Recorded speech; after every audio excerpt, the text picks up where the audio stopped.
Good evening, everyone, and welcome to the UroGen webinar series. I'm Michelle Batty, and I'm the manager of UroGen, which is the European Reference Network for Rare Urorectogenital Diseases and Complex Conditions. UroGen is one of 24 European reference networks created by the European Commission in 2017, and they're also funded by the Commission. And we are currently a network of 56 healthcare providers in 20 member states. And we're all collaborating together to help improve care for patients with rare urogenital diseases and complex conditions. So really where the expertise is rare. And our aim collectively is to deliver quicker specialist evaluation and more equitable access to high quality diagnosis, treatment and care for patients with rare urorectogenital diseases and complex conditions.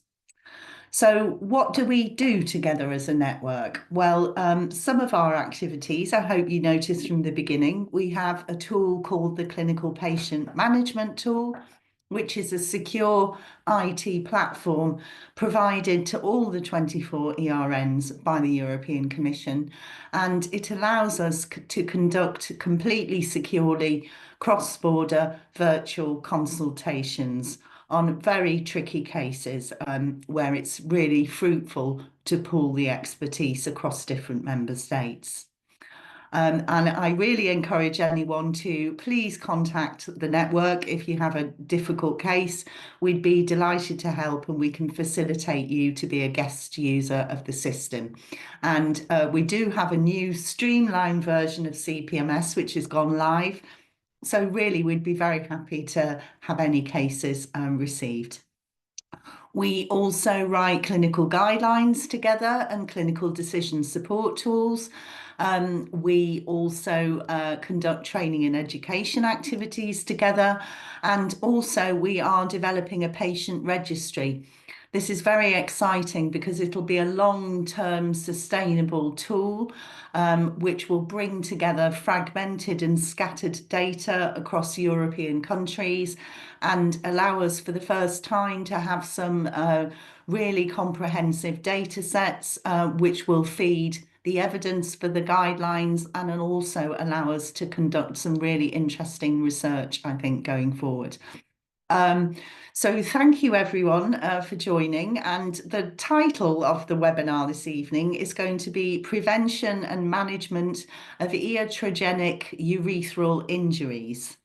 And our guest speaker, a very warm welcome to one of our member healthcare providers, and it's Professor Oliver Munstenreur, who works at the Department of Pediatric Surgery, and he's at the Dr. von Hauner Children's Hospital, LMU Medical Center in Munich, and that's in Germany. And it's supported by the ESPU, this webinar, and it's also eligible for medical accreditation points. So please, if you're a live attendee, fill in the survey within 2 weeks and then you will receive your accreditation points. So thank you very much, Oliver, again, and I'm delighted to give you the floor and hear your talk this evening. Thank you. Michelle, thank you so much for the introduction, and everyone out there of my UroGen family. It's a pleasure and an honor to be here in the pre-holiday season. And what we're going to be talking today, as Michelle said, is prevention and management of iatrogenic urethral injuries. Now, iatrogenic, for those who are not in the healthcare industry, I know there's a few out there, that's caused by healthcare providers. And now you will say, how in the world, why do healthcare providers cause urethral injuries? And so I'll take that four-way, and it's about when you put in a bladder catheter and you insufflate the balloon, you can actually cause injury to the urethra, and you can even cause rupture to the urethra. So we're going to be talking about how to prevent that, and if it happens, how to treat it. and how to manage it. Um, So, sorry, Oliver, just you were sharing your screen, but it's gone yeah, now. Not so sure if that was we'll what you try meant. again. Exactly. Wait a minute. So I'm trying to, so let's Yes, it's see. coming. Okay. Now it's better, I Yes, guess. Right. Okay. yes. Do you see? Perfect. Okay, great. So yeah, so I'm from the Dr. Van Houwener Children's Hospital. This is one of the oldest academic medical centers for pediatrics in Germany. It's actually the oldest. We're 180 years old, and that's where I'm chief of pediatric surgery. So these are my disclaimers. Really, no conflicts of interest regarding the topic tonight. I have a few other ones, but they really have nothing to do with what we're going to be talking about today. So you think, when you heard me talk about this, like inserting a bladder catheter, inflating the balloon, you think, well, that must be rare. Well, it's actually not that rare. So it's um, these complications of urethral catheterization, according to one study, represents 6% of urological consultations in adults. This is okay, and the incidence is about 13.4 per 100 catheterizations. This is from this study. So that's actually not that few. If you consider that, how many transurethral catheterizations and Foleys we place, and if you consider that 1.3% will actually cause damage, then you're talking about a large number of patients and of incidences in that regard. So with that regard, so this is really something that everybody should be aware of, and it's quite easy to prevent if you know how to. So we're going to be going over that so that you can teach your team how to prevent these injuries. So if you have an injury, it's not something that is benign. About half of them lead to some form of stricture in adults again. And this is from the EAU guidelines on urethral trauma. That's where I came from, where I got this from. And of course, the urethra in men is long, so you have much more potential to leave the bladder, the Foley balloon somewhere where it can cause damage. In women, where the urethra is very short, that's less of a problem. But as we will see, that still can happen. So don't feel completely safe if you're catheterizing a woman.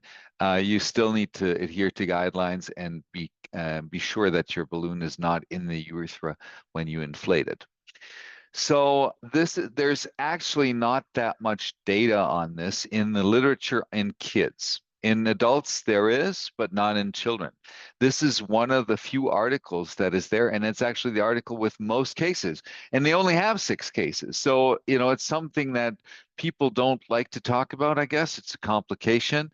And this is the one study that has most experience. So you can see that these are 6 patients with injuries due to balloon inflation of the urethra, and these are all boys between 1 week and 16 years of age. So it can happen in any age group, obviously in adults, but also in kids and even in young babies.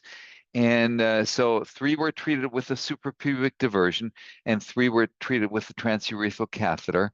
And the good news was that these kids all healed without strictures. And like I said in the last slide, in adults, that's not the case. They form strictures much more likely. And so we have the benefit that kids are amazing in regeneration and they heal very well. So, the long-term consequences may not be that dire, but they can happen, and we'll look into that later on in the talk. So this is our own experience. So we actually this is a work in progress. So we have 3 different places. Our network, the LMU University Medical Center network, has actually 3 places where it treats kids. That's at the Children's Hospital, where most kids are, but it's also in the adult hospital because we have a NICU there, and because that's where the babies are born. And then we have another hospital where babies are born, and they also have a NICU. So all these three have are places where we in our network are where kids are being treated. And so right now we've only looked at the electronic files in the main children's hospital. And we know for a fact that there are cases in the other NICUs that we have not registered in here yet. So our University Training Hospital, our main children's hospital, has 150 beds. And in 8 years, there were a total of 8 catheter-associated urethral injuries, so about 1 in a year. There were 7 boys and 1 girl, and the age ranged from like newborn, just came out, okay, and needed a bladder catheter. Obviously, that would be the situation where you have, something like posterior urethral valves, where you catheterize newborn immediately after birth, and then to 16 years. So the median was 3 years. And the first clinical sign, if something went wrong, was blood at the meatus or macrohematuria. So that's your first clinical sign. And in our series, 4 were treated by cystoscopy and then placing a guide wire over it and placing like a stent, basically a transurethral catheter. We did suprapubic diversion in 3, and overall transurethral bladder catheter were placed in 5. So, and like I said, 4 required placement using cystoscopy. The good news again, most of them healed up very nicely, but we had 2 urethral strictures, and I'll go into that in detail in the next slide. So this is a boy that had a penetrating trauma to the pelvis, but not to the urethra. So the urethra at that time was intact. He basically got stabbed in the buttocks. And so, large stab wound, and they placed a transurethral bladder catheter in the trauma bay. And, in the trauma bay, everything is, he had some blood in the pelvis, and the stabbing through the buttocks actually hit one of the larger arteries, and there was a lot of, commotion. So you can understand where somebody was placing, just putting in the bladder catheter and thought he was in the right spot, and then inflated the balloon, and it, ruptured his urethra.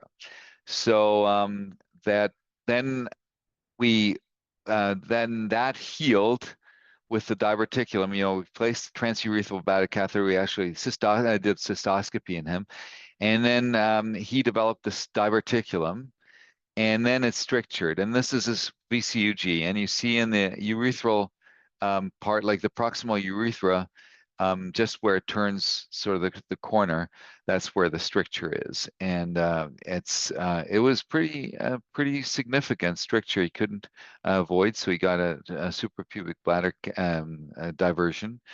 And then we had to reconstruct his urethra, which we did with buccal mucosa. And so he, in the long term, did quite well. So he did not develop a restricture, and he did quite well. But he did require a complete reconstruction of that area. So this is, like I say, it's not very common in girls, but this is a special situation. So this is an 8-day-old girl who was born with a large sacrococcygeal teratoma. These are tumors that come off the coccyx, so the end of the spine, where if you fall onto your buttocks, that's where it hurts, kind of that little end of your spine. And they can be quite large. They can be as large as the kids, actually, like a grapefruit hanging out from the buttocks. And this is something that, is not very common, but pediatric surgeons see it once in a while and operate on these. This girl also had part of the tumor was not just outside hanging off the coccyx, but it actually was also going into the abdomen. So we call that Altman type 4 sacrococcygeal teratoma, because it's on the outside and it's on the inside. And these are very hard to treat because, you know, they have a large part in the belly and large part outside. It's in contingency, and it looks like a dumbbell. So you can't get it out through the belly. You can't get it out from the buttocks. You have to basically cut the tumor in half. Well, the problem is it displaced the urethra anterior, like compressed the urethra, and it made transurethral bladder catheterization very difficult. So they tried to introduce the catheter, and they thought they were in the right space again, and then they inflated it. And in fact, they were not. They were in the middle of the urethra of this girl because they could not push it even further. And so what she developed is she developed a urethrovaginal fistula from that. So it disrupted the urethra, but it also somehow formed a fistula to the vagina. You can see that, and it also formed a stricture of the urethra. So you can see, I mean, this is a really bad situation. In that little drawing, I took that off her medical record this morning. I thought it was a really good drawing from someone who, you know, who was dealing with it in the beginning. So you can see the VCUG here, and but I think it's clear if you see the drawing.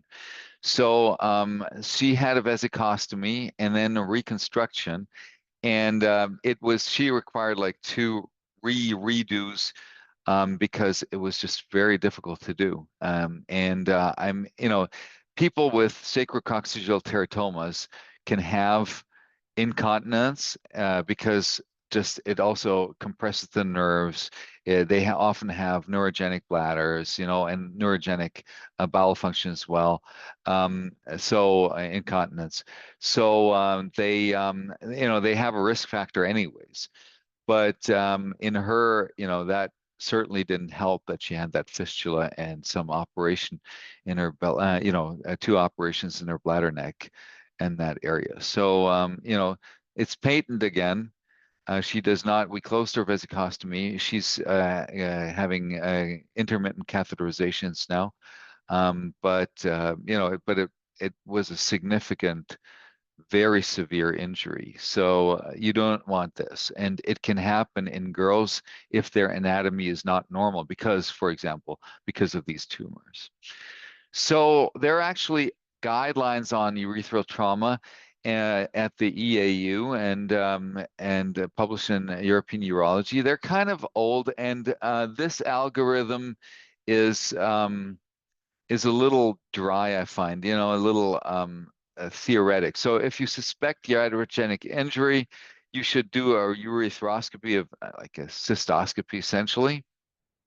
And then there's possibility that there's Fail's passage or pre-existing stenosis.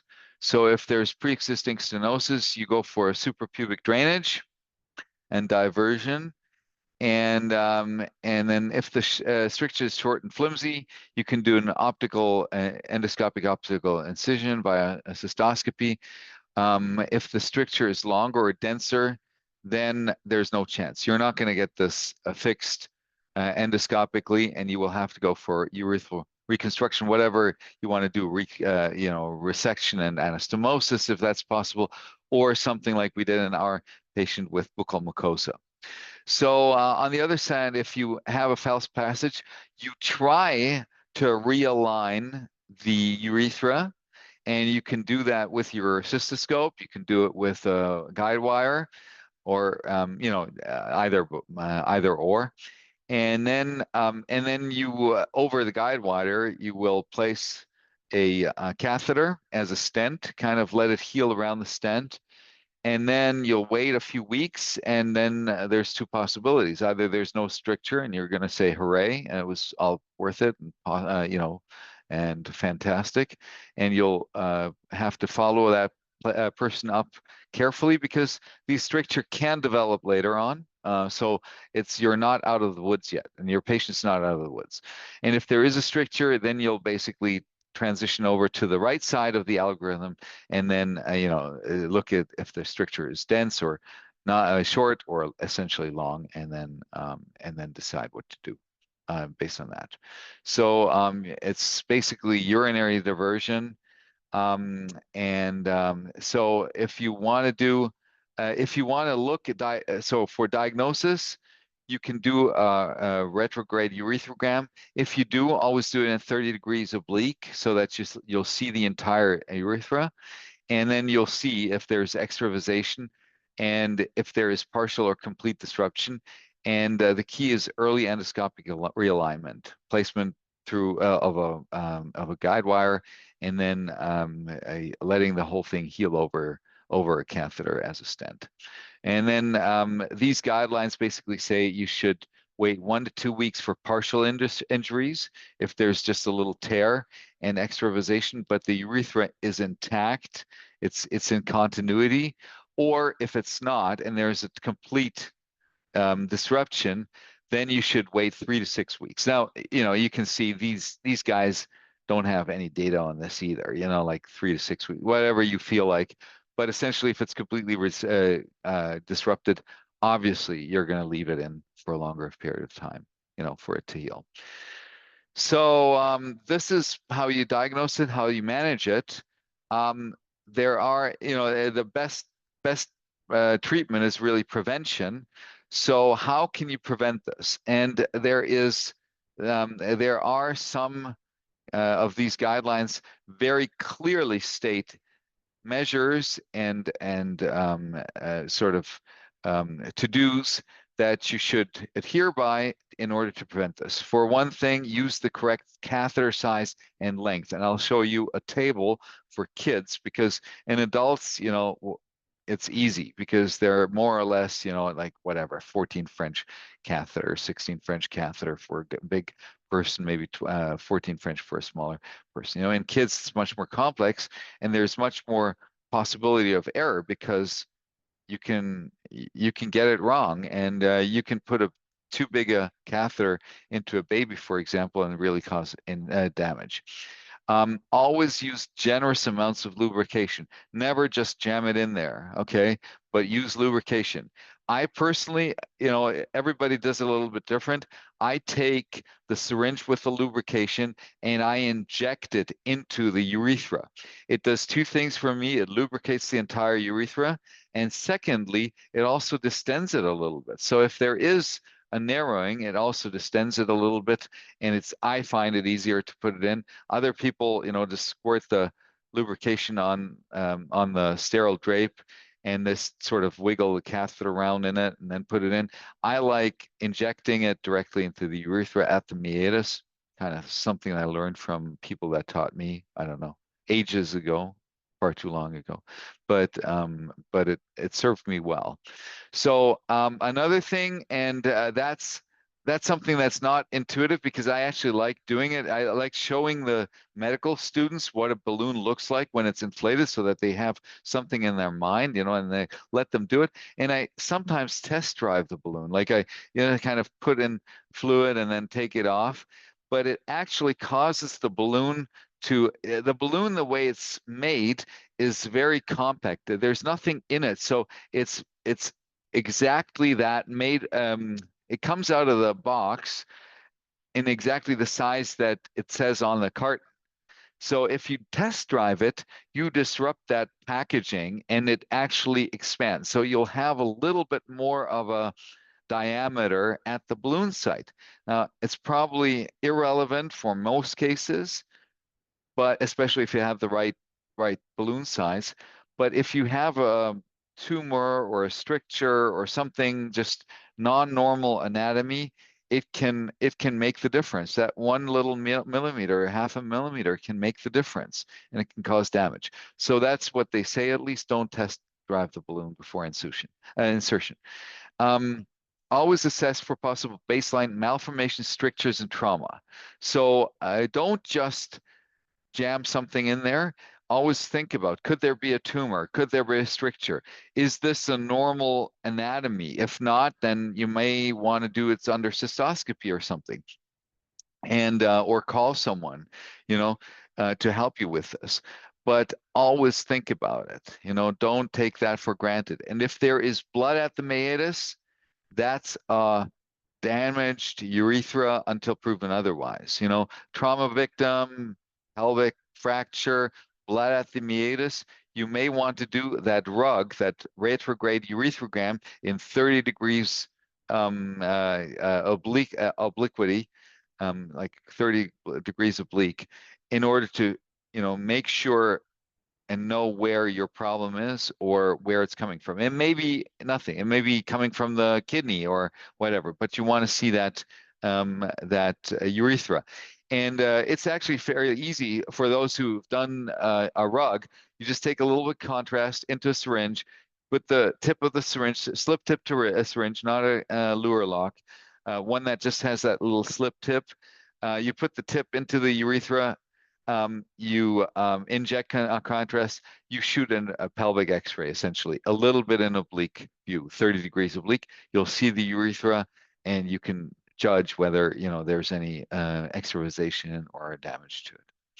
So if you have a male that has an erection, do not place the Foley catheter during the erection. Wait until it goes away, okay? Because that will make everything stiffer, and it will, well, yeah, obviously stiffer, but it will cause that little, it's not going to go around the corner that easily, and you can cause damage. So wait until the erection subsides. And then, very important, never inflate the balloon if you're not absolutely sure that the balloon is in the bladder. That means you will insert the entire length of the Foley catheter until you have it into the hub. Then you will inflate slowly and carefully, and then you will pull back till you meet the resistance, okay? So that's the way to do it. You have to hub it, okay?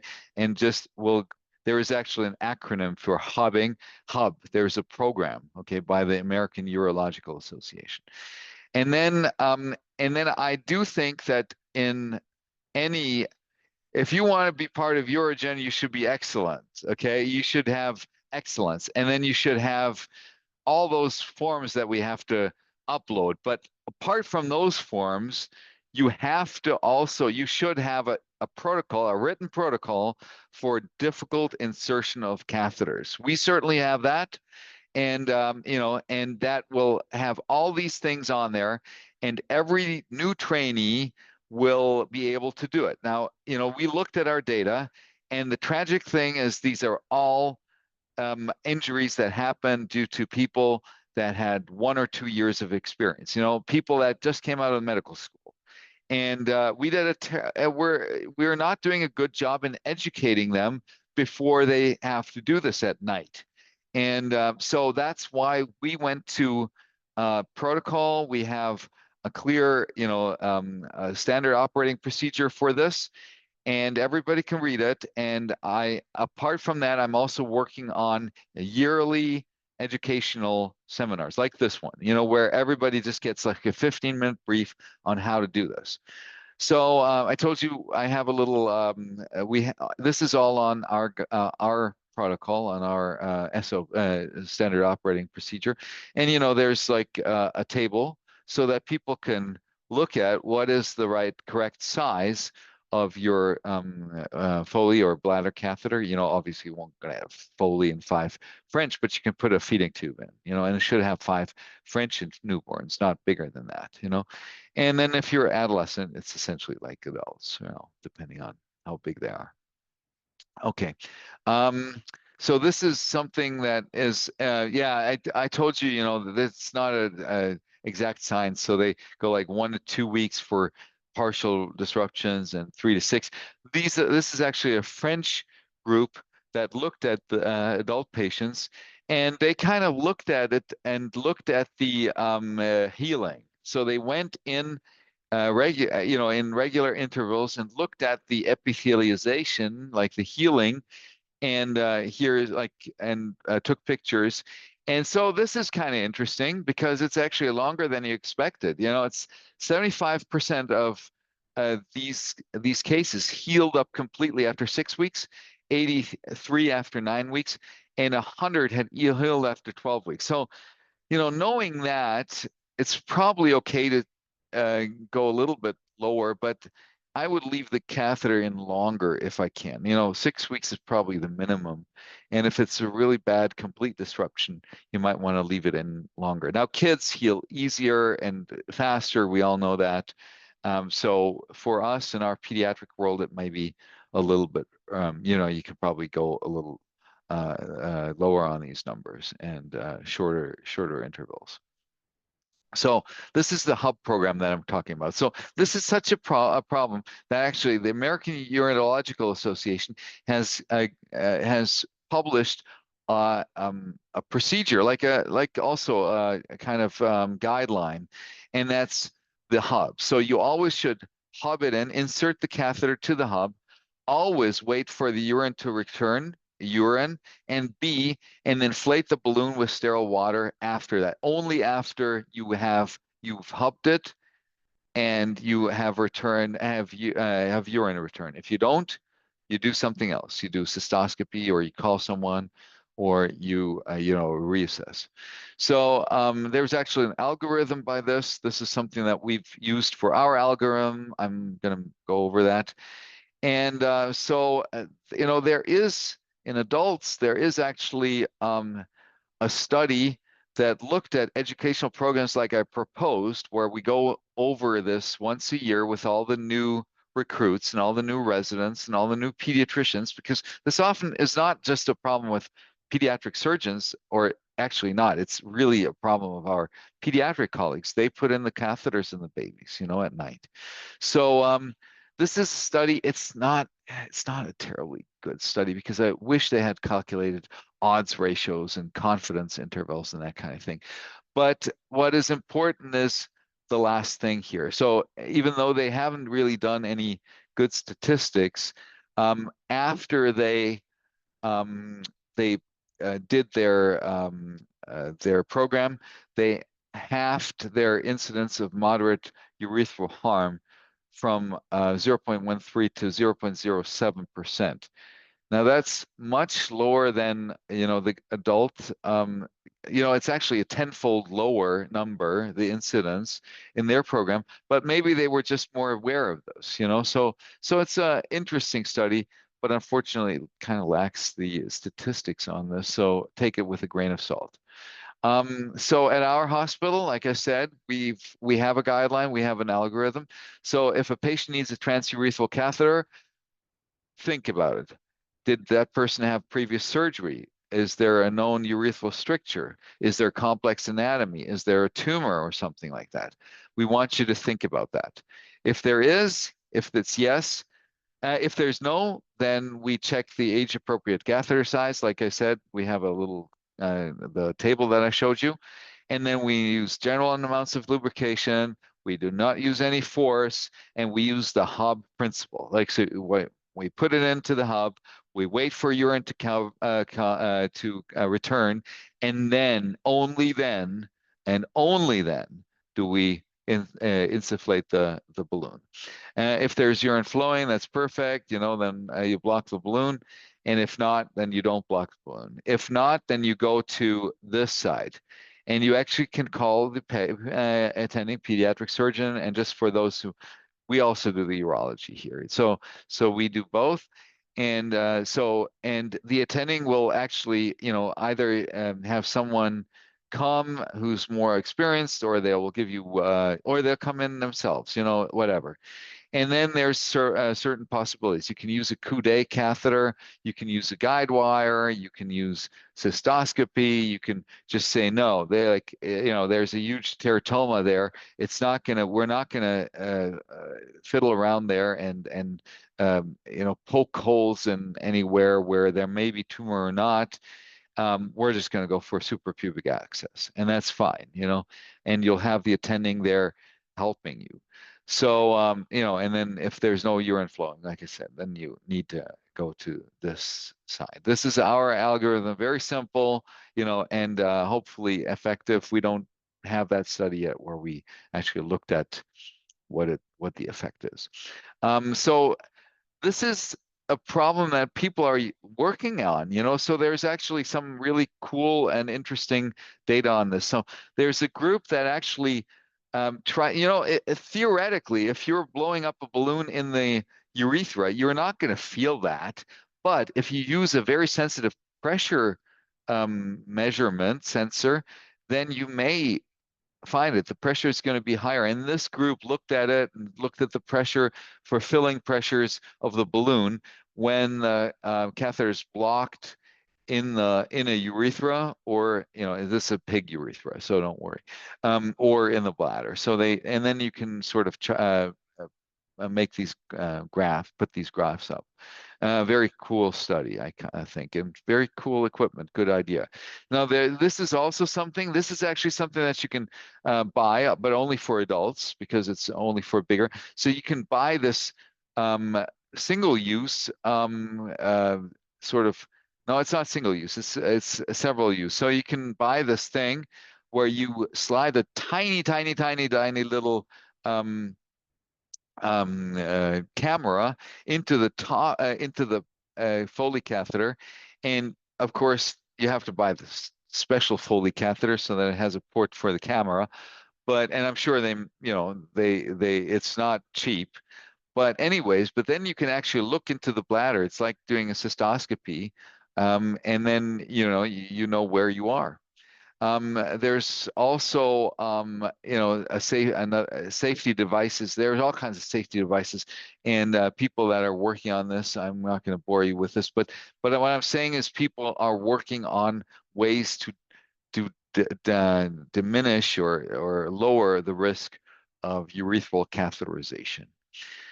So just because I said you hub it, so you put it all the way in, then you can't do anything wrong. You can still do things wrong because in very, very few instances you can actually end up into the urethra. That's really bad luck, but it has happened. So just be aware that that is a possibility. If there's blood coming from it, he said, geez, I hubbed this thing. I did everything right. And now we still have blood coming in from it. It may just be that you inflated the balloon in the ureter. And so it kind of slipped into the ureter. In most normal anatomy, that's not going to be it's not going to be possible because they're so lateral.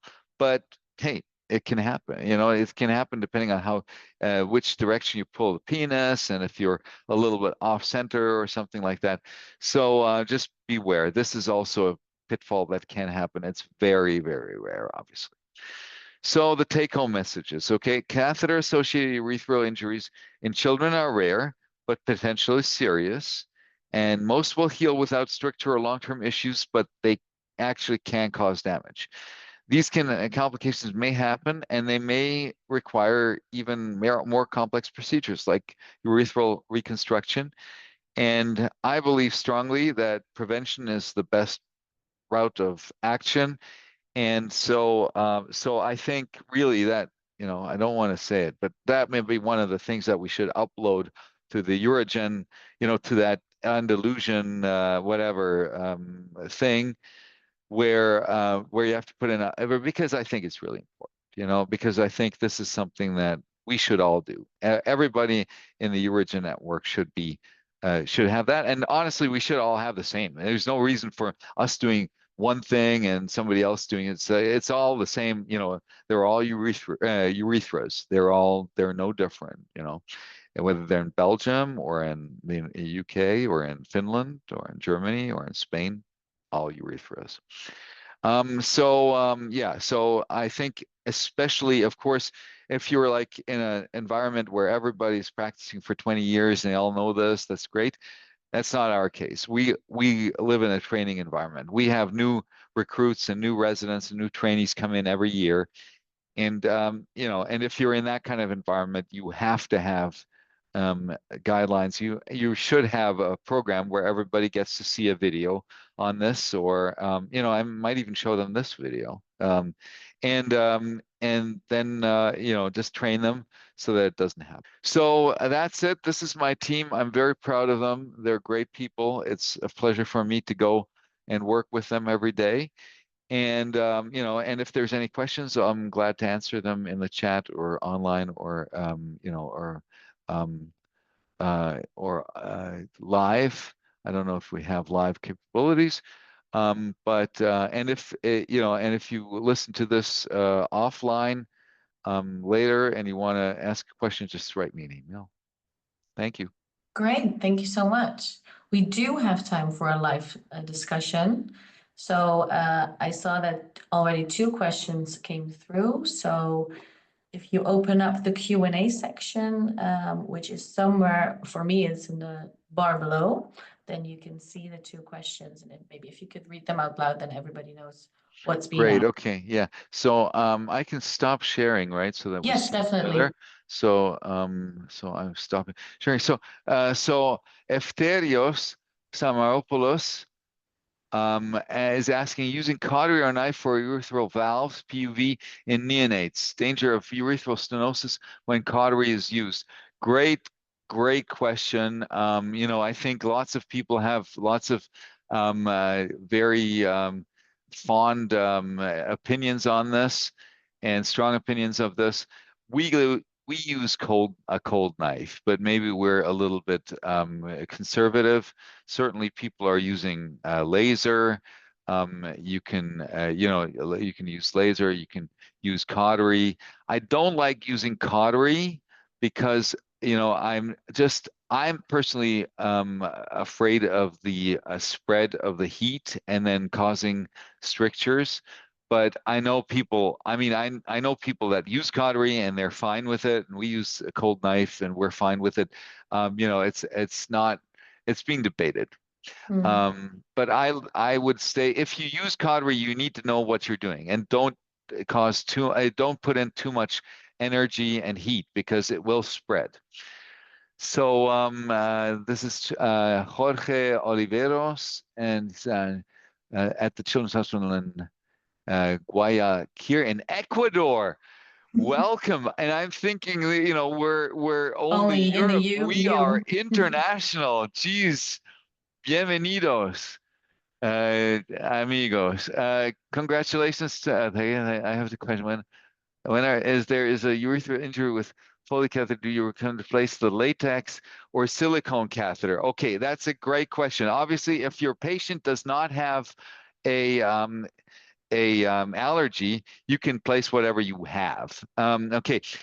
The main thing is I personally always go for a guide wire. Okay. If I look inside, I put in a guide wire and then slip the catheter over the guide wire. Now, not every Foley catheter is useful for that because it has to have the opening at the end of the catheter. So that's important. And I can only say I almost threw out, I don't think we have catheters anymore that have the side hole because we use them over a guide wire all the time. And, and they work. And I don't want to be handed something that has a side hole because it doesn't go over the guide wire, and Why are those made actually? When do you use the catheters with the side hole? I never use them. I threw them out. So Wait. I think the argument is that they are more bullet shaped. So Mhm. they theoretically cause less trauma. But but like I say, I like using guide wires because then I know where they're going. And we use only those, and they're all silicone, so I don't have to think about it. Now it's more of the question is really, do you even want to have latex in your OR? So if you're dealing with a lot of kids with spina bifida, in which the allergy rate for latex is so much higher, I would suggest throw out everything that has latex. Okay, so throw out your latex gloves, your catheters, your drains, Penrose drains, all those things, because somebody will hand them to you, and you don't want to be in the situation where you have to think about whether they have latex in them and if they are going to harm your patients. We have a latex-free environment in our OR, so I don't have to think about it. Anybody is welcome, and we don't have latex.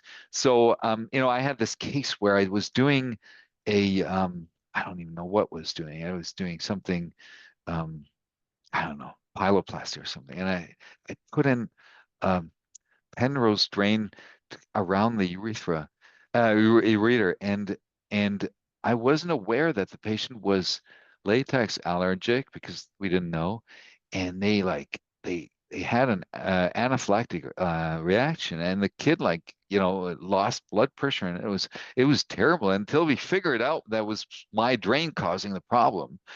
So I would suggest, if you can, get rid of everything that's latex and just use silicone.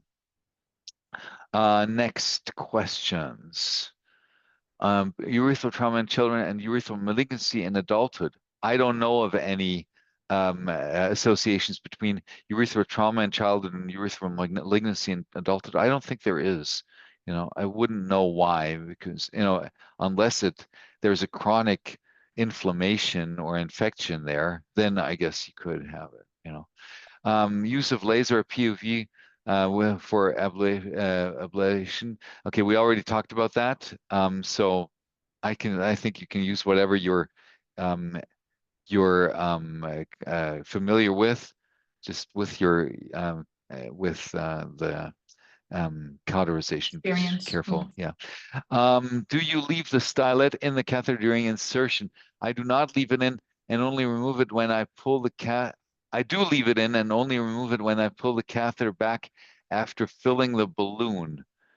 Okay, so usually I don't leave, I leave it in and then I pull it out.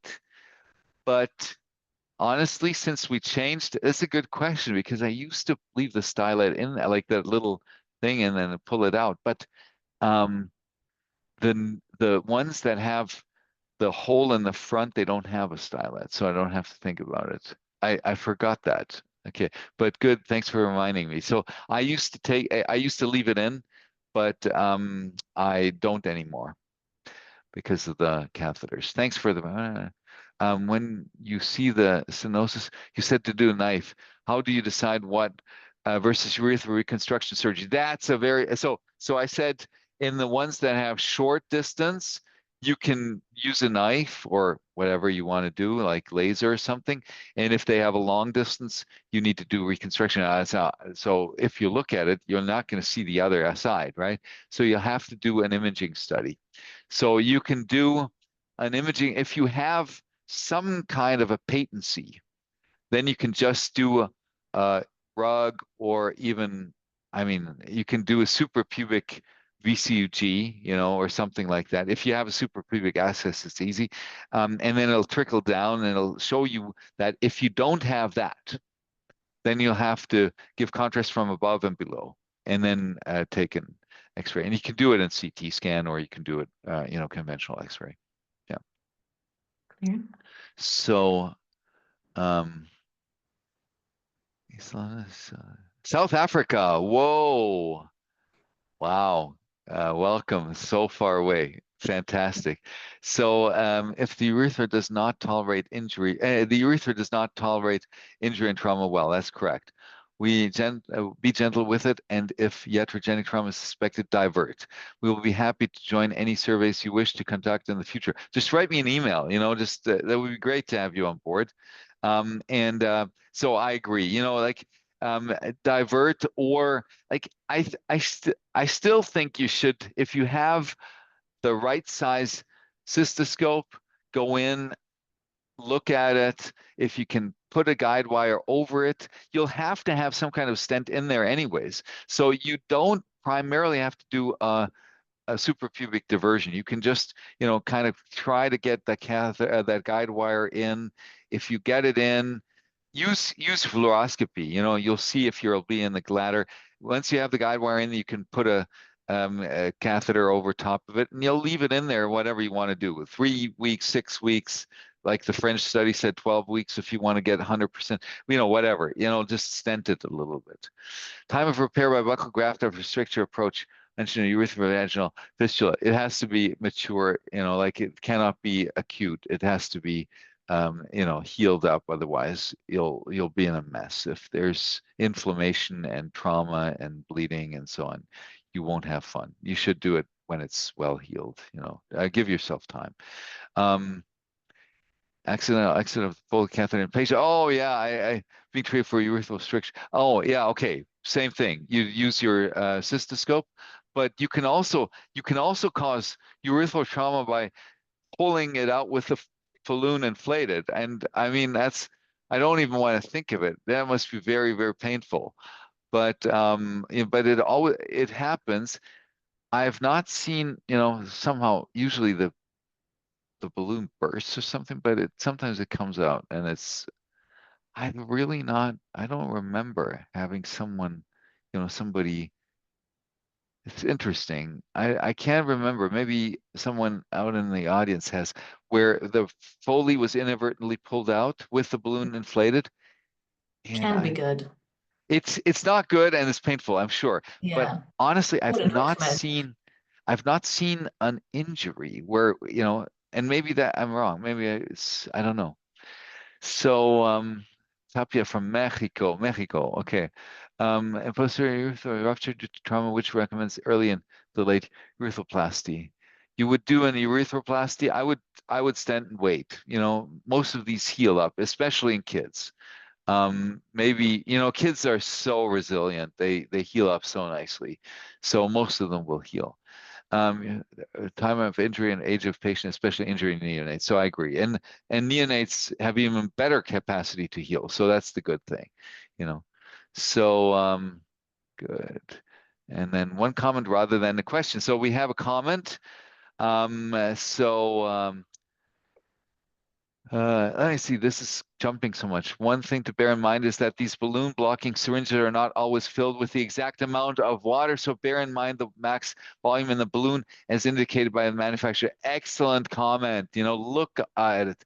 Sometimes, you're handed the syringe with 10 cc's, but in reality, the balloon is like a 3 cc balloon and it's going to rupture, and you're not going to be happy. So very good comment. Early surgery or deferring it. I would stent and defer surgery for later. Most of these will heal by themselves. Do you use balloon caths for hypospadias? All the chat about avoiding them. Yes, you use them. We don't. We use these dripping stents, and we sew them onto the glands. But, I won't. I think you're fine. I think the people that don't like balloon catheters is because once you've inflated the balloon is actually larger than the catheter. Like I said, you don't test drive it, right? So they're afraid that you could harm your freshly, reconstructed urethra and then cause damage. And then, so I think I've worked with people, my attendings I've worked with people who always used the balloon catheter and they never saw a problem. I've worked with people who use dripping stents and all kinds of other things. I think it's probably overrated, the discussion on that. Whatever you feel reasonable, is reasonable. Nepal, the other side. Okay, more on the east. Great. Encountered but rarely talked about. Oh, thank you. Thanks so much. Okay. Urethrovaginal fistula. Oh, geez, that was a difficult one. So we actually did a perineal approach and reconstructed it, basically like a PSARP. And it worked it didn't work once and we had to do it again. So it was no fun.